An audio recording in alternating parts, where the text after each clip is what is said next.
Welcome to another episode of Mom Knows Ball, the Jacksonville Jaguar edition. I'm Melinda King, known to some of you as Mom. And I've got my sometimey co-host, Jordan. Sometimey, wow. You only show up when it's a good news. No, you don't want me to show up when it's a bad game because no one wants to see angry, pessimistic Jordan. But yeah, no, it's good to, I like to drop in every now and then and give a little wisdom to our audience as the head producer and the head son of the show. So yeah, Okay. go Jags, Duval till we die. We love a victory Monday. Feels good. 5-3, baby. It was one of those games where Jordan, Crawford, and I were like texting the whole time. Then we'd get really quiet. And it got dark for a little bit. It got dark for a minute. It got real. And you know it's dark when, you're not hearing anything in the group chat. I had some dark thoughts. I was just imagining what all the headlines were going to be. I probably was thinking of some myself, Jags drop another, Duval disaster, time to binge Lawrence, question mark. Okay. But we didn't get there. We didn't get that. This is the thing. I'm already thinking negatively, and we're having a positive episode, which is crazy. It was actually the kind of Jaguar ending that I have not gotten used to because I'm used to like those Alabama endings like that. So it was fun once we won, and we're just gonna get to it. Yep. We're gonna give our thoughts on the offense. We give our thoughts on the defense. We give our who's the star of the game, and then we always give a little side eye. So I'm gonna start with the offense, right? So I have to look at my stats. I've become very stats oriented. Let's see. Mom is just a number cruncher these days. Yeah. We had 220 passing yards, 151 rushing yards. So kind of a little bit balanced. Travis Etienne was our leading rusher. We ran the ball really effectively. Yeah. Especially that last and in overtime. Well, I think I won't step on you, but yeah. Okay. Yeah. So we did have a fumble. We did have a really bad interception. There's never a really good time to have an interception, but a bad time is when you're inside the 5-yard line in a position to score. So we had that, but what are your other thoughts on the offense, Jordan? Yeah, I think you're gonna look at Trevor Lawrence's stats and you're not gonna be like, wow, he really, lit it up. But he did have 2 rushing touchdowns.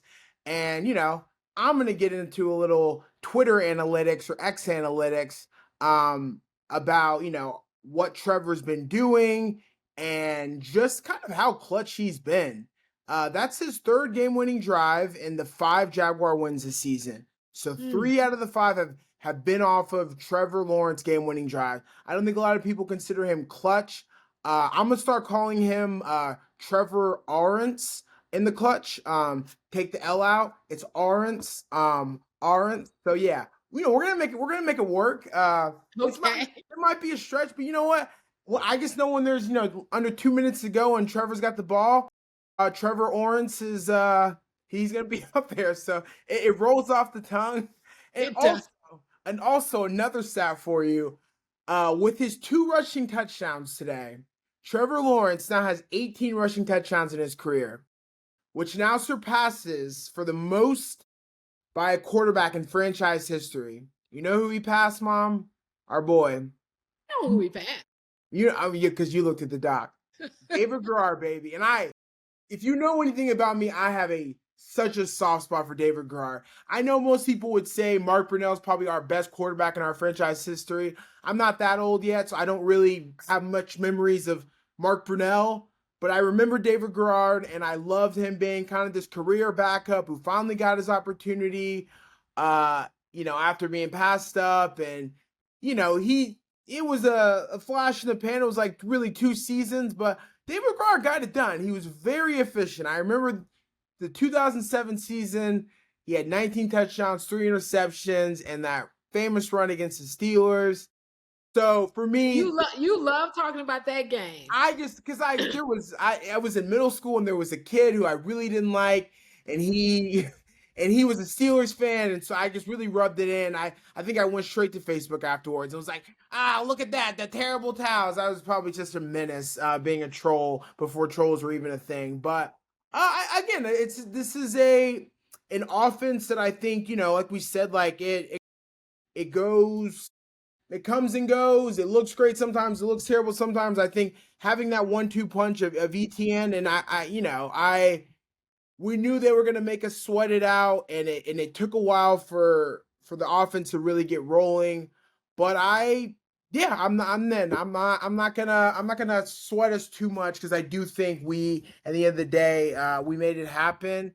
It's hard to win in the NFL, and we Yeah. got to win. So, Mom, what do you think about the defense? Well, I'll say one more thing about the offense.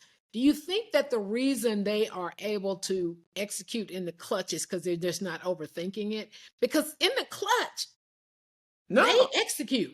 I mean, I think, look, I'm gonna give Liam Cohen a lot of credit. I feel like we're this disciplined team where it's like I trust Liam Cohen. I think a lot of the reasons, and they talked about it in the broadcast of like all these penalties, is Liam Cohen is like a technician when it comes to these pre-snap adjustments and all this. Like, we get a lot of false starts, we get a lot of holding calls. I think it's a complicated offense. I'm hoping that as time goes on, our personnel gets used to all these adjustments. But I have a trust in Liam Cohen that he's not going to coach himself out of a game, Yeah. and Yeah. so, like you said, it takes a while for us to get used to the Jaguars coming up clutch because we're just not used to it. But, in the games that we've lost, like, it's been games where we haven't really had an opportunity to win it at the end for the most part. Exactly. Yeah. So, Yeah. For the most part.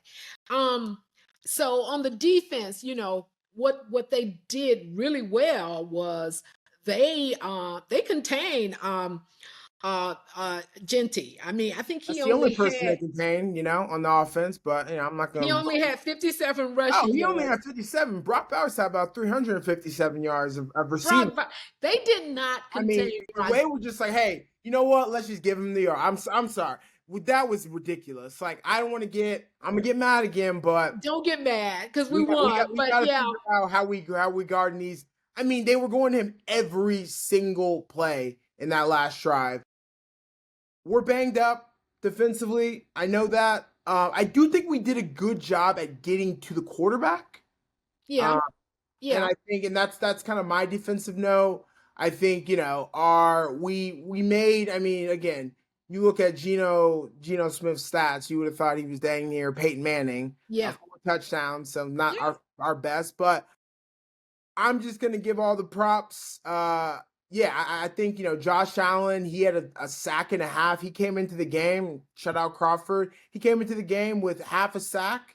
And that's, he's like he's coming up on leading the franchise in total sacks, or has already surpassed that. So to have him, finally have a game where he gets to the quarterback, it's great to see. And I would say our secondary still has a lot of work to do, but that's okay. But again, we got the win, We and got and the win. okay, and so my star of the game. I mean, could it be anybody other than Cam Little, our kicker? He broke an NFL record by kicking what was it, a 68-yard field goal. He was responsible for 12 of our 30 points. The final score was 29-30. Cam Little was responsible for 12 of those points because it was point after and the field goals. So could anybody else be our star of the game? I mean, I'm gonna go with Devon Hamilton, Big Hand Hamilton, my boy who got the game-winning swat. Put his hands up because I rewatched that, and there was a guy wide open in the back of the end zone. And so if he doesn't get a hand on that, we're talking 4-4, and this is a different conversation. So Devon Hamilton, way to stay in the play, even if you're not at the quarterback, get your hands up. It's those Hmm. little things. It's just, we needed one play, one person to make one play. And so Devon Hamilton will get my star of the game. Again, Cam Little, I like it. I'm not going to be pessimistic. He had been not great. He's like 31st in field goal percentage still in the NFL. Last time I checked, there are 32 teams. So this is not great. Okay. But you know what? He's got a record now. Clutch. I hope Clutch. that's, and I think it's making the kicks you're supposed to make. It's like a 68 yarder at the end of the half for me. It's like, that's okay. Like, that's like you're playing with house money. But it's that 48 yarder that he hit to tie the game is I'll Yeah. give him a lot of props for, because if he misses Yeah. that, I don't give a rat's butt about whatever record he has. You got to make the kicks you're expected to make. You're a professional. You get paid the big money for a reason. The 3 for 3 is what makes me, what is what I'm most celebrating for Cam Little. Not necessarily the 68 yarder, which is cool in hindsight. But if we lose that game, it's not that cool. Yes, this is true. But Cam, we won. we won. won. Jordan. I know. Okay. All right. What's your And your then, side eye? Yeah, what's your so side? my side eye is okay. And Jordan, if you do this again, I'm can we positive. stop hurting players in practice? Travis Hunter is our #1 draft pick. He is I play offense, I play defense, and I do both of them very well. And now he's out from an injury he sustained in practice. And Jordan, don't do Allen Iverson. Don't say it. We talk about practice. I'm I not. mean, can we just wrap him up in a bubble or something during practice? We know he's not a big guy. So yeah, so that's my side eye. Come on. When you go into a game, there's a risk you're gonna get hurt. But practice, talking about practice. Let's So see. Yeah, you just did it, so you just disregarded. what's your side eye? My side eye. I'm gonna give it to you, Mom. There was some. I'm not gonna expose the group chat, but there was some questioning on us why we decided to get the ball in the first, or for the first possession in overtime. And then again, this is me holding my tongue for my big side eye moment. We had that defense gassed. I think we were running it effectively, and I think Liam Cohen having a good feel for his team. Again, it's that personnel, that knowledge, and being like, no, we're gonna go down and we're gonna go get it. And I love his aggressive play calling. I don't like that Mom's doubting him. In Liam, we trust. Hey, you were asking questions that sometimes I was not the only. Even the broadcasters were like, typically teams don't take the ball first. Are the broadcasters Jaguar fans, or are you a No, Jaguar but fan? he was a good call. He was like, the He defense was team. we have won the defense. I mean, again, the defense couldn't stop a cold yesterday, but hey, we stopped it when we needed. We needed to get the stop. Again, I love this team. I do love this team, like a little bit too much. But yeah, my side eye is Mom for questioning Liam Cohen. So questioning Liam Cohen, and then we're gonna give this person both a side eye and a star of the game. Thank you, Pete Carroll, for going for 2 points. Poker Pete went all in and got cooked. He got cooked. So thank you for that. Okay, I think that wraps up another episode of Mom Knows Ball, the Jacksonville Jaguar edition. The Jags are 5-3. We're in the playoff picture. We're the 7th seed. We're the 7th seed. So yeah, we are still in it. Next week we play Houston. Jordan Crawford and I are going to Houston for that game, and we're gonna break this bad luck charm that I have of going to Jaguar games. Right now, it's not on my track. Crawford says if they lose this game, I'm like banned. You're banned. I'm banned. So yeah, this is the make or break for me. So so we will let you know, and then I'll get the Alabama edition out. It'll probably be a short edition because the game is on Saturday. We'll be traveling, but yeah. Thank you for joining us for another edition of Mom Knows Ball. Subscribe, like, share, comment, do your thing. Tell us what you like about this. And so, Jordan King, do you know ball? sometimey no ball, as you called me, the sometimey He guest. is sometime. He knows ball, but he shows up sometime. And of course, I'm Mom, and I know ball, and we will see you next time. Go Jags! Jags, Duval, baby. Duval.